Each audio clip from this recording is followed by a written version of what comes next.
Usa ka ginang patay human natabunan og bidahiling yuta dihang mibundak ang ulan sa Davao City nitong Biyernes. Ano ang detalye?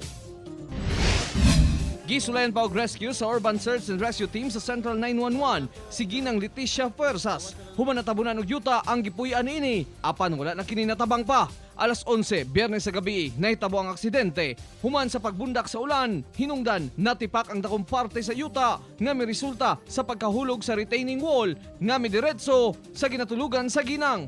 Dako kayong bato na hulog.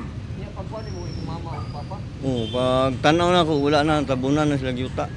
Accidentally, ang portion atong retaining wall, na dito po yun sila nga napili nila nga natulog, nag-overnight, unta, dito po nang nitulaps. So, accidentally, natabunan sila. Ang biktima og bana niini ang caretaker sa lugar nga nagaparenta og nagabaligya og heavy equipment sa Hope Avenue, Barangay Talumo proper. Luwas ang bana, human nabira pa sa anak, diyang nahitabo ang disgrasya. Una nga yung tabang na kuha na mil, tabangi ko kay naipit na ko. Tunggi dali na ko. Ko rin siyang nahulbot. Pero imong mama, nganong wala na hulbot dayon? Wala na gyud. Sentro man gud sa ihang pagtagak. Tungod sa trough sa low pressure area nga naa karon naglihok sa Mindanao, laumang makasinati og mga localized thunderstorms ang pipila ka lugar sa isla.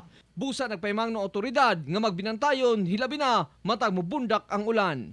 Magbinantayon tungod kay may mga pagpusok sa mga pag-ulan.